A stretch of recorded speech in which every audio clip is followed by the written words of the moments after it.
I'm a neuroscientist, a criminologist, and a psychologist. So I basically spend all day long analysing human behaviour in order to predict likely outcomes and future state. What that means to you is that you either want to sit next to me at dinner or you're not even looking at me. When it comes to memory, this is an important one, and I'm hazarding a guess that most of you are over the age of 25. At the age of 25, gentlemen, your brain is fully formed. For ladies, it's the age of 23. And when your brain is fully formed, I hate to break it to you, and I feel like a doomsday prepper right now, your brain starts to go backwards. So we're not supposed to live to 80 plus years as a species, we're supposed to live to around 30. So when the brain fully forms and the brain goes backwards, we start to notice that at around the age of 40, when you can't remember names like you used to, and you start playing these weird little name association games. Like, my name is Milo, that's a chocolate drink. I'm slightly chocolate in colour. You remember me forever now. Now, the American Medical Association did a study that those people with non-genetic propensity towards dementia and Alzheimer's, those that did brain games 10 minutes a day, 4 days a week, decreased their non-genetic propensity towards dementia and Alzheimer's. They decreased it by 20%. Brain games are simple. Apps like Lumosity, Headspace, learning an instrument as an adult, learning some languages, just a phrase a day. Your brain needs a workout. Peak performance is about being uncomfortable and leaning into that.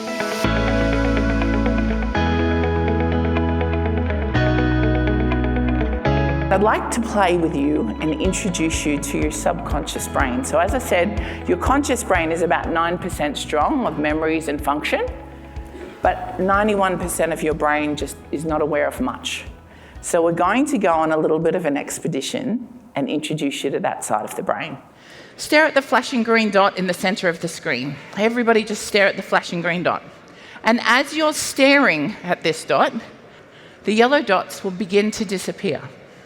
Some of them or all of them will disappear.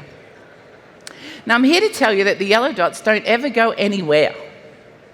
In fact, if you don't believe me, look at them now. Now, what happens is that my brain is saying Milo is focused on the green flashing dot. Great. To save energy like your brain's power pack, I'm going to eliminate any other stimulus. And it does that all day long. So this lovely lady sitting here in front of me, thank you for being my muse for a moment. If I had a belief system about this lady, whether that be positive or negative, all other facts, evidence, is eliminated. This is particularly relevant in the criminal system. If I believe a perpetrator is guilty, I will pursue them and create facts around that, whether that perpetrator is guilty or not. What you focus on is all you see, and it's not always fact. In fact, your brain is designed to cull information for the sake of preserving your neurological energy. So if you're willing to die in a ditch about something, I will say this, there's a high chance you might be wrong.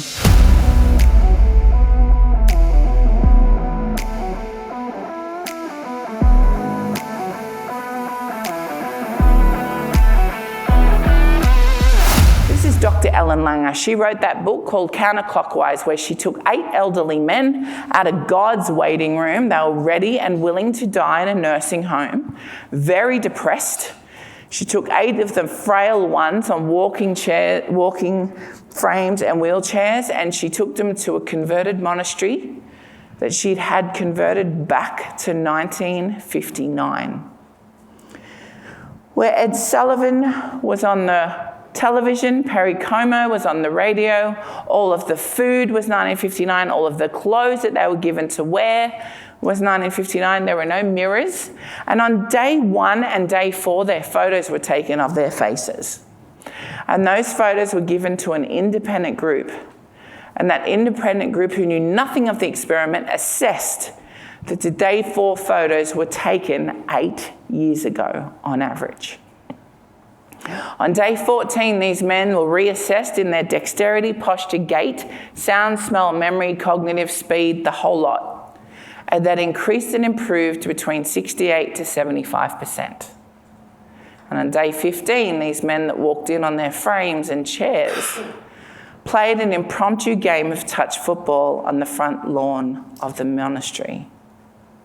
She was the very first scientist to ever definitively prove one thing: where you put your mind, your body will follow.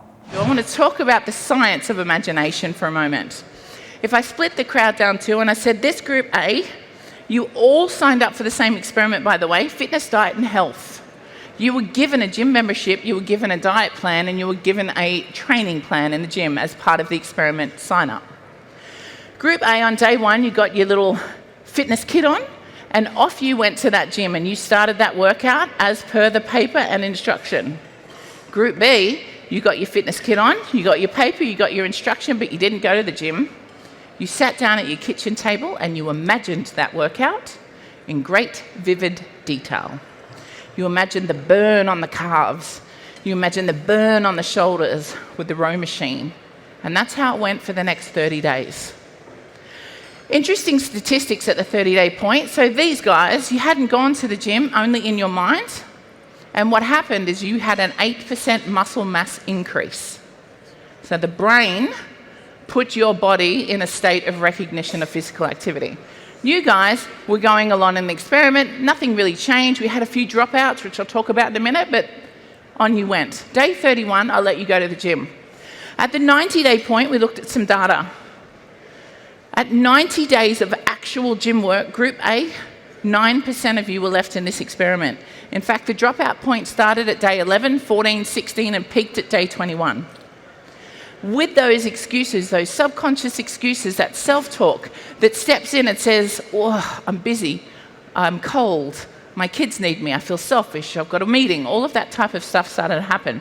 At 90 days of actual gym work, my Group B, 92% of you were left in this experiment. 92. So what that 30 days of mind mapping did, and it was only 10 minutes a day, 4 times a week, was build desire. You made a neural pathway in your brain that said, this is my life, this is what I do. So when your body followed the activity, you were ready for it. The foundation was built. What I'm saying to you is if you want to add, change, do, minus, plus anything in your life, whether it be sugar, coffee or people, 14 days we got some good stats. 14 days, 10 minutes, thinking about what it is that you'd like to change in great vivid detail. So work with the imagination. It's real if you embed it and build the desire around it.